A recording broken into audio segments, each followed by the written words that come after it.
रोटी, कपड़ा और मकान, ये वो बुनियादी ज़रूरियात हैं कि जिनके बगैर जिंदा रहने का तसव्वुर भी नहीं किया जा सकता। पूरी दुनिया में किसी भी रियासत की अव्वलीन तरजीहात में यही 3 चीज़ें सबसे ज़्यादा अहमियत रखती हैं। तरक्की याफ्ता ममालिक में अगर किसी ख़ानदान की किफ़ालत के लिए कोई ज़रिया ना हो तो रियासत खुद उस ख़ानदान की जिम्मेदारी उठाती है। मगर अफसोस की बात यह है कि कुछ तरक्की पजीर ममालिक खासकर पाकिस्तान में ज़िंदगी की इतनी अहम ज़रूरियात को भी सिर्फ नारों और वादों में पूरा होते देखा गया है। लंबे लंबे दस्तरखानों में दावतें उड़ाने वाले, महंगी पोशाक पहनने वाले और ऊंचे ऊंचे महलों में रहने वाले इस कौम के आका बने बैठे हैं कि जहां गुर्बत और बेरोजगारी से मारा बाप अपने बच्चे फरोख्त कर देता है, जहां लोग फुटपाथों पर सोते हैं। ये वो बदनसीब कौम है कि जिससे आज़ादी तो मिली लेकिन जीने का इख्तियार अभी तक ना मिल सका, मगर उम्मीद हर जगह कायम रहती है। यही वजह है कि जब रियासत अपनी जिम्मेदारी पूरी करने में मुकम्मल तौर पर नाकाम रही तो अवाम की ज़रूरियात पूरी करने के लिए कुछ खुदा तर्स लोग सामने आए, जिनके इरादों ने इदारों की शक्ल इख्तियार की और गुर्बत के मारे अफराद का सहारा बने। पाकिस्तान में ऐसे कई इदारे हैं जो लोगों की बुनियादी ज़रूरियात को पूरा करने के लिए दिन रात काम कर रहे हैं और इदारों से जुड़े कई अफराद शब रोज़ लोगों की खिदमत और उन्हें सहारा देने के लिए गामज़न हैं। मगर हमारे मुआशरे में जहां धोखाधड़ी, चोरी और फरेब इस कदर फैल चुका है, कुछ ऐसे अफराद भी मौजूद हैं जो लोगों की फलाह बहबूद के लिए काम करने का सहारा लेकर लोगों से नाजायज फायदा उठाते हैं और मुश्किल के मारों को मजीद मुश्किलात में धकेल देते हैं। टीम खुफिया ऑपरेशन ऐसे ही एक शख्स को अपने प्रोग्राम में आज बेनकाब करे।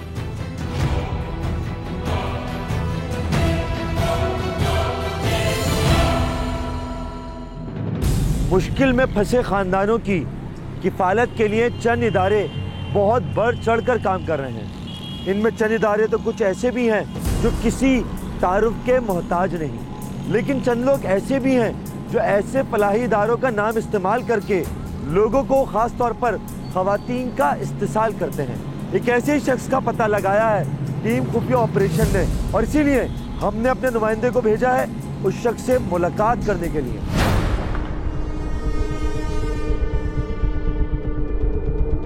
कराची का इलाका गोलीमार, जहां हमारे नुमाइंदे को एक ऐसे शख्स से मुलाकात करनी है जो एक मशहूर फलाही इदारे से मुस्तहिक लोगों की मदद का दावेदार है। हमारे खुफिया नुमाइंदे को यहाँ के एक रिहायशी ने इत्तला दी कि आजम नामी शख्स जो कि महल्ले का रिहायशी है, माजी में एक मशहूर फलाही इदारे से वाबस्ता भी रहा है।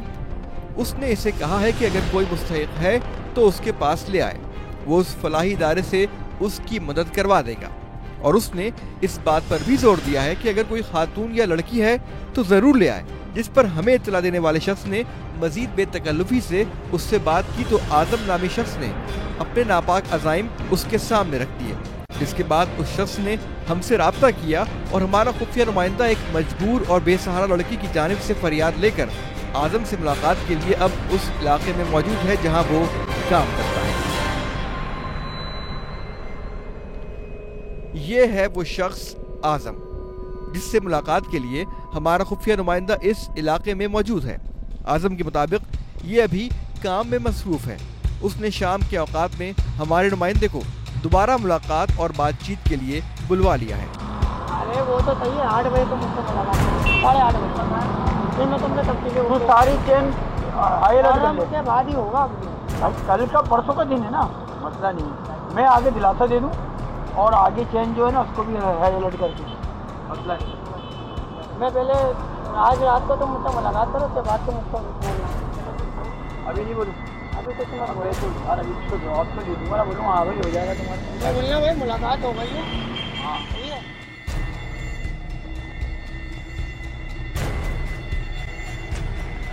पूरे महीने का राशन मांगना दिला, वो फिर उसकी पड़ी पे वो जैसे भी दिलाए। ले आओ तुम अपना काम।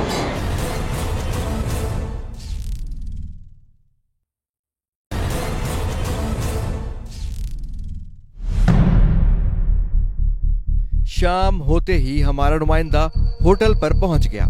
उधर आजम को लेकर वो शख्स भी होटल पर पहुंच गया है। इस गुफ्तगू और इस प्रोग्राम में हमने इस फलाही इदारे का नाम जाहिर नहीं किया है। आपसे गुजारिश है की इस गुफ्तगू को गौर से सुनिए। इन्होंने सब, मैंने इनको समझा दिया था, इन्होंने उसको समझा दिया।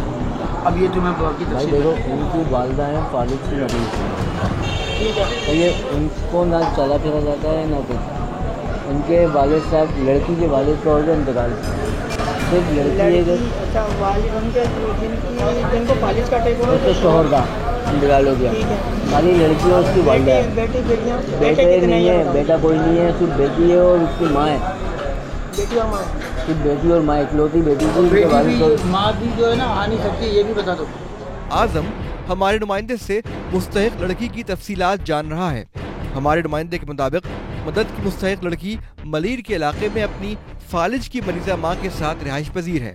बेरोजगारी, बीमारी और तंगदस्ती ने उस लड़की को आज फलाही दारों से मदद मांगने पर मजबूर कर दिया है। किसी ने कुछ दे दिया, किसी ने कुछ दे दिया। तो सपोर्टर कौन है, कब तक चलेगा? सपोर्टर कोई नहीं उनका, मोहल्ले वाले जो है ना, कभी कोई कुछ दे देता है, कभी कोई कुछ दे देता है, कभी कोई कुछ देता है। क्योंकि तुम्हें पता है इंक्वायरी ऑफिसर वहाँ आस पड़ोस में जरूर पूछे, क्योंकि उनको तो ज़्यादा पता भाई देखो, इंक्वायरी ऑफिस जाएगा, पूरे मोहल्ले में भी पूछेगा ना, पूरा मोहल्ला पता है क्या बोलेगा। इनके खानदान से उनको कोई पानी नहीं पूछता। हमारे नुमाइंदे ने यह भी कहा कि उसने मदद कराने का वादा करने वाले शख्स आजम का मुतालबा भी उसको बता दिया है, जिस पर वो आमादा है। लड़की को समझाया कि भाई तुम्हें हर महीने राशन मिल जाया करेगा, माना मिल जाया करेगा, मगर देख उसने फिर मुझसे डिटेल में पूछा। मैंने पूरा डिटेल में मेरी लड़की से थोड़ी बहुत हेलो आए, मैंने उसको सब पूरी डिटेल बताई कि भाई देखो, किसी के साथ तो बदले वो आपको वहाँ से पूरे महीने का राशन और माना दिलाए। आप हर महीने जाओ, मिल लो, आप अपने महीने का राशन भी ले आओ, अपने महीने का खर्चा भी ले आओ। ये बात है मेरी। तो वो क्या बोली इस बात पे? वो बोलिए मेरी माँ है, जो भी है सब कुछ वही बस। हमारा नुमाइंदा उसको यकीन दिला रहा है कि इमदाद मिल जाने के बाद लड़की उसका राज नहीं खोलेगी। तो भाई ये जो बात है ना, अगर उसने वहाँ उठा दी, वो बच्ची सुन लो मेरी बात, उसको मैंने अच्छी तरह समझा दिया। आजम उस फलाही इदारे में मौजूद लोगों के नाम ले रहा है जो उससे राब्ते में हैं या जिनको कहने के बाद लड़की को बआसानी फंड्स मुहैया कर दिए जाएंगे। इसके मुताबिक इसका छोटा भाई भी इसी इदारे से मुंसलिक है और इसकी ड्यूटी इस फलाही इदारे के कर्ता धर्ता के साथ है। क्योंकि मेरे पास एक ऐसा बंदा आ गया हाथ में, इसका राशन हो रहा है, मंत्री बन देंगे इसका, वेलफेयर डिपार्टमेंट कर दे यार, सिर्फ साइन करेगा। हाँ तो मेरा छोटा भाई ऐसे बंदे के साथ कर रहा है काम जो आधा अच्छा। इस शख्स की गुफ्तगू आप सुन सकते हैं। इसने अपने अज़ाइम सामने रखते हुए काम हो जाने की जिम्मेदारी ली है। इसके मुताबिक मुमकिन है कि काम की तकमील के लिए उस लड़की को एक और शख्स से भी मुलाकात करनी पड़े। अगर ऐसा हुआ तो आजम ही उसे उसके पास लेकर जाएगा, मगर ये शख्स कौन है आजम खुल के नहीं बता रहा। ऐसा है कि तुम मेरे को बंदी से मिलाओ, बंदी से तुम कब मिलो? मुझे लेके चलो बंदी। नहीं बुलाएंगे तुम उसके घर में मुलाकात घर पे तो हो जाएगी, मगर 10 पंचायतें मोहल्ले वाले लेंगे, कौन कौन लोग अंदर जा रहे हैं। मैं तो बचपन में गुजरा है, मेरे तो मसला नहीं अंदर जाने का। बुला लेंगे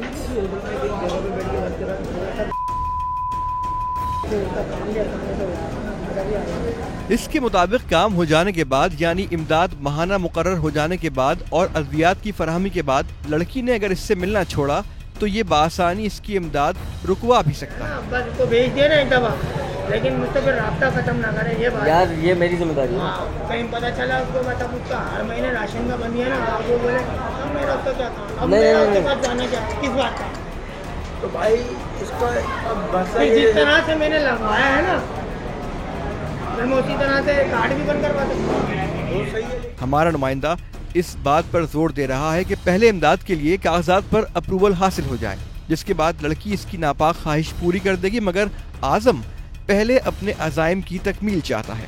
तो यार देखो, ऐसा तो नहीं उसके साथ उसको वहाँ से कुछ मिले भी ना, कुछ पाने के लिए कुछ होना पड़ता है। देखो मैं भी उसकी मजबूरी से नहीं खेलता, मुझे कुछ ज़रूरत थी तो मैंने इनको बोला, मुझे किसी चीज़ की मुझे ज़रूरत इसलिए कि देखो मेरी वाइफ है, मेरी वाइफ इसके मुताबिक इसकी बीवी अक्सर बीमार रहती है, जिसकी वजह से ये ऐसा करने पर मजबूर है। मेरे भाई में 5 साल काम किया। अच्छा, अबे ये ऐसे बोलो ना भाई। अच्छा, कि जितनी भी ब्रांच है हाँ। उसके अंदर इंटरनेट का कंप्यूटर में जो लगाया है ना, वो मेरे हाथों से लगा। अच्छा, जबरदस्त है, जबरदस्त यार, जबरदस्त। Internet technician. हमारा नुमाइंदा इस बात पर जोर दे रहा है कि इस इदारे में मौजूद कोई शख्स जो इस मजमूम फेल में इसके साथ शरीक है, इसे भी सामने लाया जाए। मगर आजम जो इंतहाई चालाक है, वो लोगों के नाम तो ले रहा है, मगर किसी को भी सामने लाने की बात नहीं मान रहा। इसके मुताबिक काम किसी वजह से ना होने या रुक जाने की सूरत में उसे एक और शख्स से मुलाकात करना पड़ेगी, जिसके बाद काम यकीनी तौर पर हो जाएगा। वो शख्स कौन है वो ये नहीं बता रहा, मगर इसके मुताबिक वो शख्स इस इदारे में ही जिम्मेदार ओहदे पर फाइज है। आजम की जानिब से मुकम्मल यकीन दहानी कराए जाने के बाद चलते चलते उसने एक बात और कही। मेरे घर पे मोबाइल देता है, मेरी वाइफ है बहुत शकीन। अरे मेरी जान, मैं ऐसे टाइम पे बात कराऊंगा तुम्हारी कि तुम जब बाहर तो खालिद भाई भी अगर कोई लड़की का मैसेज करते हैं ना तो लड़के का बोलते हैं वो आई है। इसके मुताबिक इसकी बीवी इस पर शक करती है, लिहाजा जब भी कोई इसे फोन करे और उसकी बीवी उठाए या फिर कोई मैसेज करे तो यही करे कि मर्द की मदद की जा रही है। इस मुलाकात के बाद पीर के रोज अगली मुलाकात तय हुई कि जिस पर लड़की ने आकर उससे मिलना था। आपने खुद सुना कि कैसे शख्स ने अपने नापाक मकासद की तकमील के लिए एक फलाही इदारे से इमदाद दिलाने का वादा किया, और आपने खुद सुना कि कैसे इसने अपने मुजरिमाना अज़ाइम को मजबूरी जाहिर किया। इस मुलाकात के बाद इस शख्स की नीयत साफ जाहिर हो चुकी थी। अब इंतज़ार सिर्फ उस दिन का था जिस दिन इस शख्स से उस लड़की की मुलाकात करवानी थी, मगर उससे कुछ दिन पहले ही आज़म नामी शख्स बीमार हो गया और राब्ता करने के बावजूद हमारे नुमाइंदे की इस शख्स से मुलाकात नहीं हो सकी। सब कुछ तय हो जाने के बाद अगले ही रोज आजम नामी शख्स बीमार हो गया, जिससे कई मरतबा हमारे नुमाइंदे और हमें इतला करने वाले शख्स ने राब्ता किया, मगर उसने बीमारी का कहकर मामले को कुछ रोज के लिए टाल दिया। मगर चंद ही रोज बाद हमें इतला देने वाले शख्स का आजम से दोबारा राब्ता हुआ, जिस पर उसने फौरन हमारे खुफिया नुमाइंदे को इत्तला कर दी और उनकी मुलाकात हुई।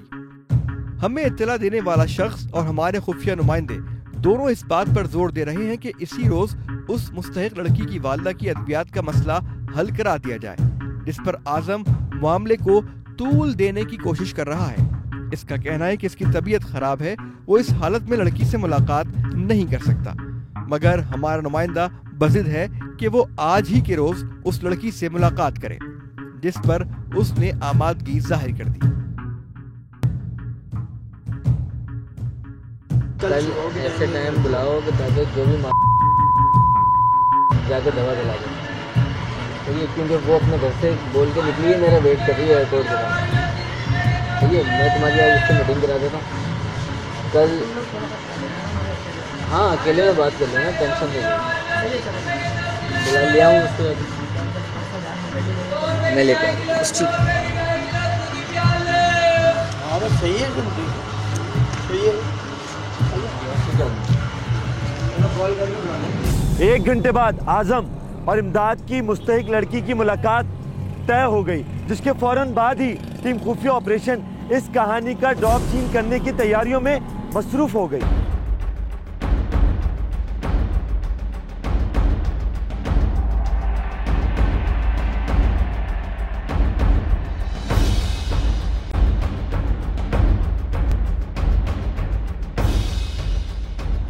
टीम खुफिया ऑपरेशन ने अपनी खुफिया नुमाइंदा से राब्ता करके उसे सारे मामले से आगाह किया, जिसके बाद लड़की की बीमार मां का फर्जी मेडिकल सर्टिफिकेट और दवाओं की पर्ची हासिल की गई।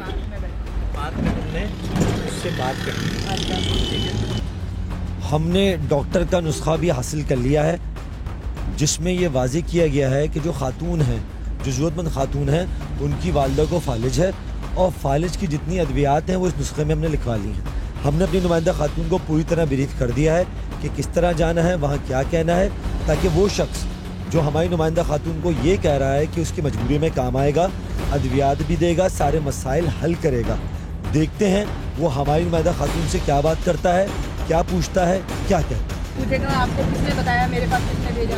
मुलाकात के लिए नाज़िमाबाद के एक पार्क का इंतखाब किया गया, जहां शाम होते ही हमारी खुफिया नुमाइंदा और टीम खुफिया ऑपरेशन वहां फैल गए।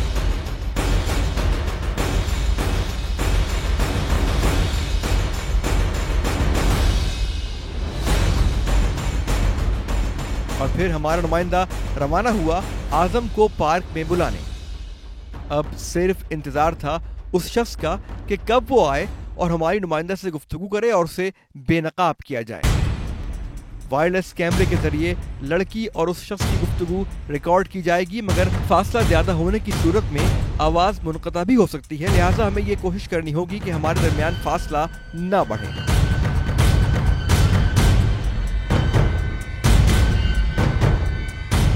बिलाखिर आजम हमारे नुमाइंदे के हमराह पार्क में दाखिल हो गया, जिसके बाद उसने लड़की को उठने का कहा और दोनों पार्क के एक तारीक हिस्से की जानिब बढ़ने लगे।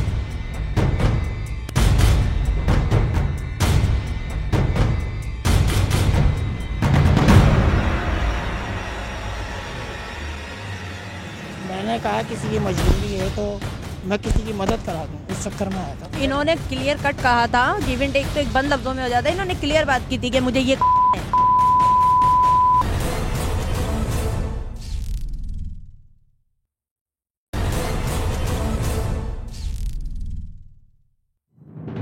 पार्क में दाखिल होते ही आजम नामी शख्स ने हमारे नुमाइंदे को उठने का कहा और खातून को एक ऐसी जगह ले जाने लगा जहां रोशनी कम थी, जिसे देखते ही टीम खुफिया ऑपरेशन दोनों के ताक़ुब में रवाना हो गई।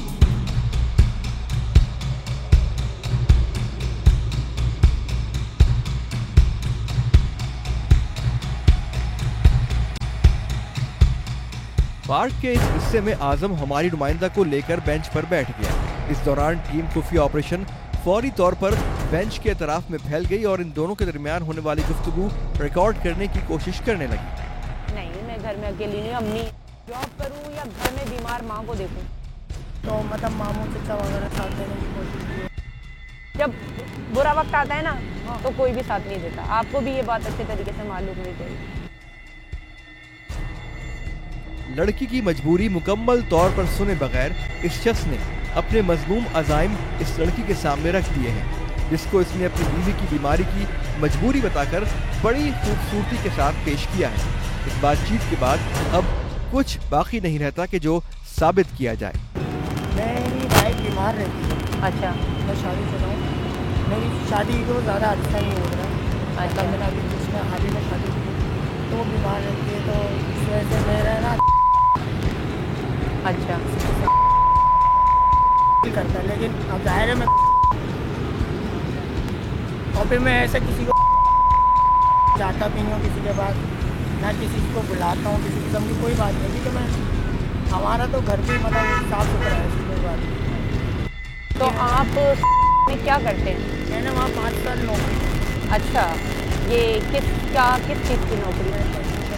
अच्छा, लेकिन मैंने इनसे कहा था कि मैं मतलब उनकी प्रॉब्लम सॉल्व करवा दूँगा।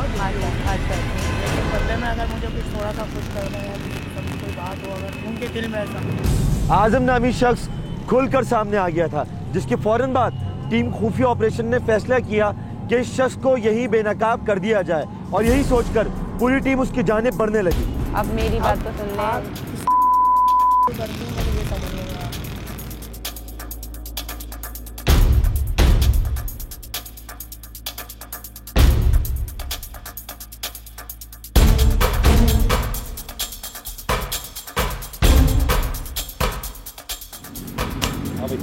उठो नहीं, पहले तो बैठा हो, यही बैठ जाइए। बैठो बैठिए आप। अब आप सबसे पहले अपना माइक बंद कर दीजिए। क्या नाम है? यहाँ पर क्या करने आए थे जरा बताना। मैंने कहा किसी की मजबूरी है तो मैं मदद करा दूँ, इस चक्कर में आया था। क्या मदद कराने आए थे तुम? राशन वगैरह का या किसी किस्म का। आओ इनको जरा बताते हैं, ये जिस तरह मदद करवा रहे थे ना, आइए जरा, आइए आप चलो। टीम खुफिया ऑपरेशन इस शख्स को मुताल्लिका थाने लेकर रवाना हुई, जहां इससे मजीद इंकिशाफात की उम्मीद थी। अरे मुझे एक बात बताओ, कितने अरसे से कर रहे हो ये? नहीं करा मैंने अभी तक। हाँ? उनको मैंने बताया है, उनके पास आवाज़ भी होगी, ऐसी कोई बात नहीं। राशन दिलाने आए थे? नहीं, मैंने बोला मैं मदद करवा दूंगा आपकी। हाँ, क्या मदद कराओगे? जैसे कि अगर इनके घर में कुछ नहीं है, अच्छा, तो मैंने बोला चलो मैं आपको दिलवा दूंगा। मदद के एवज क्या करवाओगे तुम? नहीं, कुछ मैंने इनको ऐसी अरे सही बताओ, ऐसी कोई मतलब इस किस्म की कोई बात अब सब बताना पड़ेगा तुम्हें, बताओ बताओ। अरे मैंने एक एक चीज है तुम्हारी हमारे पास, कुछ भी नहीं किया। एक एक चीज है। पुलिस स्टेशन में सब कुछ बताओगे। एक बात बताओ, तुम्हारे घर में खवातीन है? सर मेरी सिर्फ एक वाइफ है। अच्छा, अगर वो मजबूर हो, उसके साथ कोई ऐसा मर्द करे, क्या करोगे? आप बिल्कुल आप सही कह रहे हैं। हाँ, मैं जो है ना, ये पहले नहीं सोचा था? मेरे ज़हन से ये निकल गया था। किसी का मजबूरी का फायदा उठाओगे, पहले सोचा था? बिल्कुल। मैं अब ये है कि मुझे अब नहीं, कभी नहीं ख्याल आया? बिल्कुल ख्याल आता है। ख्याल आता है? अल्हम्दुलिल्लाह मैं ऐसा हूँ भी कि दीनी मामलात में। तुम्हारे मामलात तो पता है हमें, एक रिकॉर्डिंग हमारे पास है कि तुम्हारे मामलात कैसे। चलो तो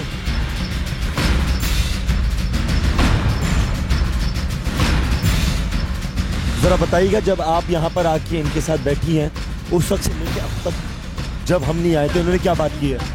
भाई मैं इनके पास आई थी अपनी मजबूरी में, ठीक है। इन्होंने मुझसे एक बात कही, गिव एंड टेक वाली।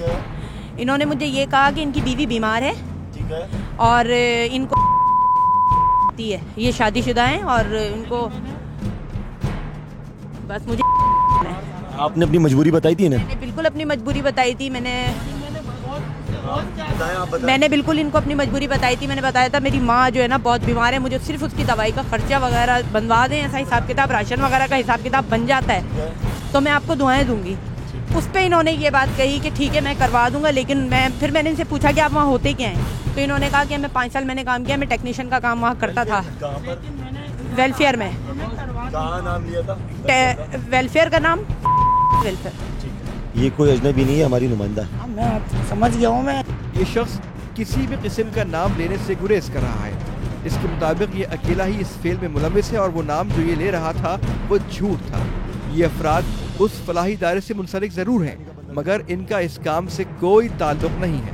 बस ये है कि मैं जाता खुद बात कर लेता कि इनकी मदद कर दें। किससे बात करते? किसी से भी बात कर। नाम बताओ ना।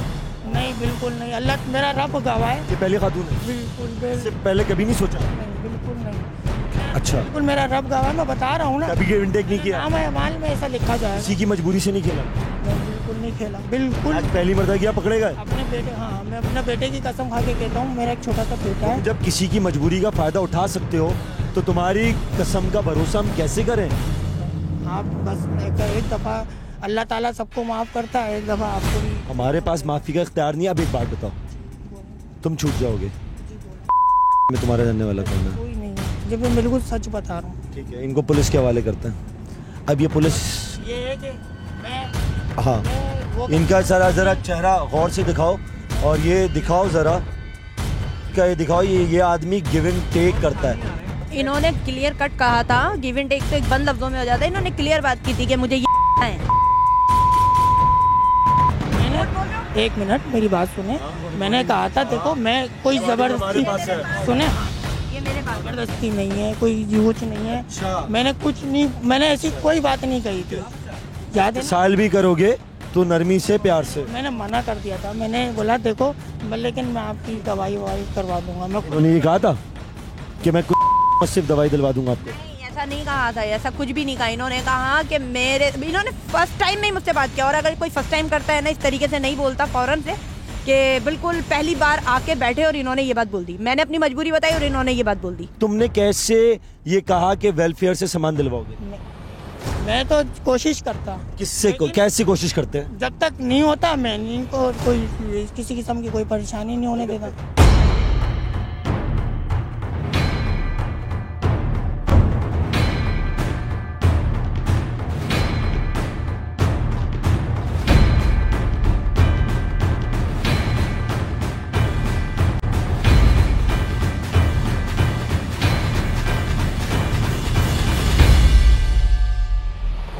थोड़ी सी जिंदगी है, पीरों मुर्शिदों को बदनाम करने वाले शख्स। नहीं, मुझे मुझे बहुत मानता है इसमें। लानत भेजता हूँ मैं तुम्हारी शक्ल के ऊपर।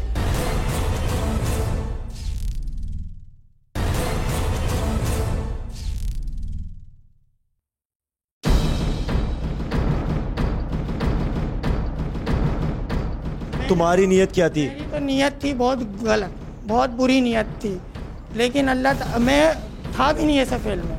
बस अल्लाह ताला को, मेरी बेगम मेरे लिए दुआ करती थी कि ये किसी के पास जाए ना, मेरे पास ही रहे और बद निगाहियों से भी बचे, हर चीज़ से बचे। बस आज अल्लाह ताला ने उसकी दुआ कबूल कर ली है, मैं फंस गया हूँ उसकी दुआओं से।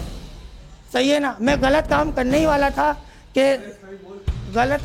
वाला था किसी के साथ, तो मैं बच गया, बहुत बड़े गुनाह होने से करने से बच गया। क्या कहा था तुमने? मैंने इनकी मदद कराने के लिए कहा था, लेकिन बदले में मैंने इनके से गलत बात करी थी कि मैं आपके साथ है।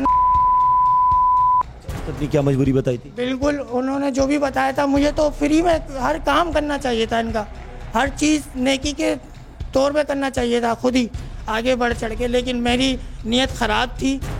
अल्लाह ताला ने मेरी आंखें खोल दी सही टाइम पे, मैं बच गया, गलत काम करने से बच गया। इस सारे मामले के बाद ये फैसला किया गया कि आज़म नामी शख्स की बीवी के सामने इसके करतूत रखे जाएं, ताकि आइंदा वो किसी की भी मजबूरी का फ़ायदा उठाने का सोच भी ना सके।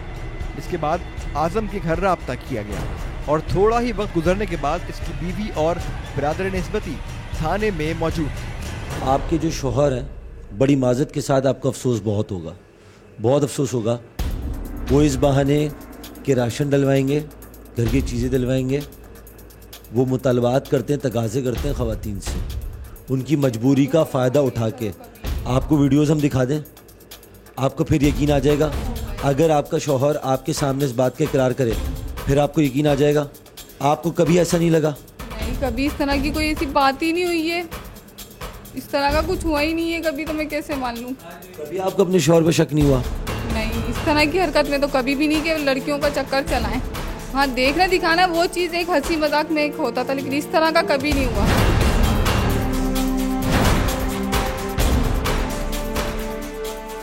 ये बताओ, तुम क्यों मिलने आए थे उस पार्क में? तुमने वहाँ क्या मुतालबा किया था? तुम्हारी उस लड़की से क्या बात हुई थी? सच सच बताना। हाँ, गलत मुतालबा किया था। किस बात है? दवाइयाँ देने के चक्कर में मैंने गलत मुतालबा हुआ था, लेकिन है ना, क्या बोलते हैं, मैंने किया नहीं है ऐसा। आपने सुन लिया? आपने काम भी नहीं किया, बस ये इन्होंने। बात आइंदा की नहीं है बीबी, आप हमारी बहन जैसी हैं। एक मिनट, आप हमारी बहन जैसी हैं। हमें कोई शौक़ नहीं है किसी पे तहमत लगाने का, किसी पे इल्ज़ाम लगाने का। हमने 1 मरतबा, 2 मरतबा, 3 मरतबा ख्वाहिश थी कि हम गलत निकलें, लेकिन इस शख्स ने हमें सही साबित किया। हम पार्क में खातून को लेके आए, उसके साथ बैठाया, उसने अपनी मजबूरी बताई है कि वो लाचार है, उसकी माँ को फालिज है, दवाएं चाहिए, और आपके शौहर ने जो सामने खड़ा हुआ है, आपके सामने इकरार किया है कि इसने मुतालबा क्या किया था, तकाजा क्या किया था। लानत भेजता हूँ मैं तुम्हारी शक्ल के ऊपर। बाजी, आप बीमार हैं? अब हो जाएगी भाई ये बीमार। हाँ? ये उन वाइफों में से हैं जो हाथ नहीं जोड़। बाजी बहन, हाथ नहीं जोड़ो, इसमें तुम्हारी गलती नहीं है, इसमें तुम्हारी कोई गलती नहीं है। नहीं, इसमें तुम्हारी गलती नहीं है। तुम निकले ये तमाम बीमारी से तुमने देखा कि सारे के सारे किस कदर जो है तुम्हारे लिए परेशान है, किस तरह सुबह शाम तुम्हारे लिए लग रहे हैं, और तुम घर से निकले भी तो इस काम के लिए। सामने फोन पे बात करते थे भाई, बाहर भी नहीं गए। बहन बात सुने, आपका शौहर सामने खड़ा हुआ है, इसने इकरार किया आपके सामने। अभी तुम्हें कोई जबरदस्ती की? नहीं, मैंने कोई जबरदस्ती। तुम खुद इकरार कर रहे हो? नहीं, मैं गलत मेरे जहन में ना गलत ख्यालात आ गए थे। मुझे अस्पताल तो दिखा दिया तुमने, जेल भी दिखा दी। ये देखिए, अरे मेरी ये नसीब था, मेरा तो मैं कुत्ते की मौत मर जाऊंगी, अब तुम्हारे साथ नहीं रहूंगी। थोड़ी सी जिंदगी है, पीरों मुर्शिदों को बदनाम करने वाले शख्स, ये सुन ले। ये शर्म गैरत आनी चाहिए।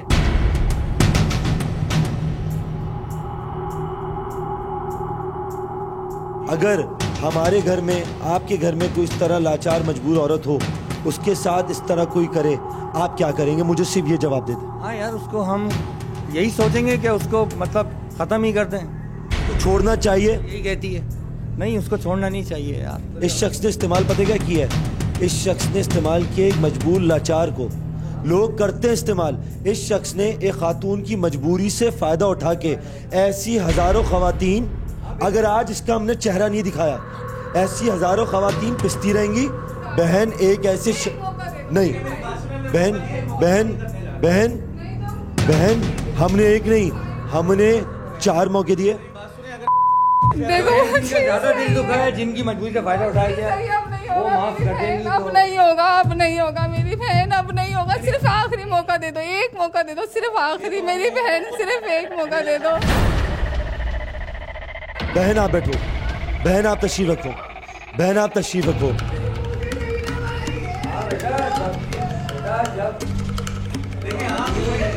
इक्लिसियत पे आ जाता है ना, ये वही है। समझ ले कि यही अल्लाह ताला ने इसको सुधारने का मौका दिया। जब तक अगर किसी के उल्टा सीधा इसके साथ काम हो जाता है या फिर उसको मार देता, उससे अच्छा है कि थोड़ी शर्मिंदगी हो रही है।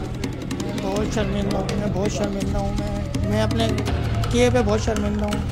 अल्फाज ही खत्म हो गया। मैं क्या बच्चे का भी आप देखें उसको, बच्चे को यार, वो कितना हमारा मासूम सा बच्चा है वो। इसका बच्चा देखो आप, ऐसा बच्चा नहीं करो, नहीं करो। आदमी अपने गुनाहों को छोड़ दे यार। हमारी सारी बहनों की शादी हो गई तो तुम समझ लो अब कुछ होगा नहीं।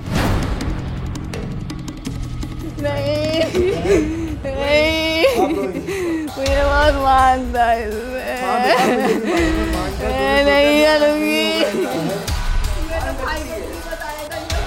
नहीं बता दिया, लेकिन मैं ज़माने में फिरने वाला ऐसा आदमी हूँ कि जिसने सब कुछ देखा। अल्हम्दुलिल्लाह मैं भी इसी जवानी से गुजरा हूँ यार, और मैंने तो अभी 40 साल की उम्र में शादी की है। ये कब्र हशर आखिरत की सब बातें करने वाला आदमी है यार। अभी आपसे माफ़ी मांग के चला जाएगा, ये बहन माफ़ कर देगी, वो बहन भी माफ़ कर देगी, ये भी माफ़ कर देगी, लेकिन खुदा का कहर अगर पकड़ में आ गया क्या होगा इसका? हमें तुम्हारे शौहर को राह रास्ते पे लाना था, सुधारना था। अल्लाह ताला ने मौका दिया है। आपको एक बात है, जिस इदारे का नाम इस शख्स ने इस्तेमाल किया है, अगर हम एक मिनट इस इदारे को बुला लेना, सही है, तो फिर ये मामला हमारा आपका नहीं है। लेकिन चूंकि एक घर बचाना है, हमें घर तोड़ना नहीं है। एक शख्स को राह रास्ते पे लाना है, औरतों को उस शख्स से बचाना है कि वो उनकी मजबूरी से फ़ायदा ना उठाए, वो खुद भी राह रास्ते पे आ जाए। इस बहन की कोई गलती नहीं है, जब भी ये आप लोग यहाँ से इस शख्स को साथ लेके जा रहे हैं। अगर वो इदारा पीछे आ जाता तो ना हमारे इख्तियार में ना आपके इख्तियार में। बहन को समझाएं, एक मौका मिला है, इस शख्स को मौका मिला है।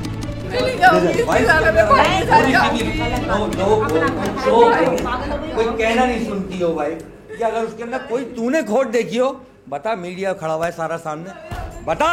को आंखें भर के भी नहीं देखते कि नहीं मेरी आंखों की बेपर्दगी, मैं अपने शोर से बेवफाई ना करूं। मैं तो इस तरह से देखती भी नहीं हूँ। अकेली जाती हूँ बाजार, अकेली आती हूँ। बच्चे को लेके जाना, बच्चे को लेकर आना, तूने ऐसा किया? अब्दुल्ला भाई आप मुझे एक बात बताएं, आदमी रेंट पे रहता है, किराए पे रहता है, अभी बीमार हुए, बॉडी में से वाइट सेल खत्म हो गए, भागम दौड़ी करी इस बच्ची के केस। बीमार नहीं है असल में,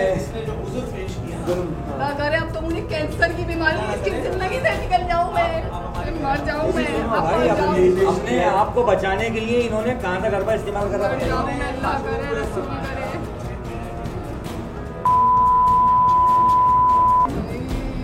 ये भाई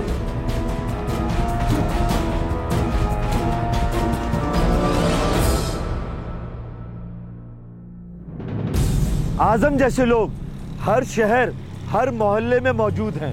हमें बस ये चाहिए कि अपनी आंखें खुली रखें और अपने इर्द गिर्द होने वाली बदगुमानियों और बुराइयों को ख़त्म करने के लिए इक़दाम करें।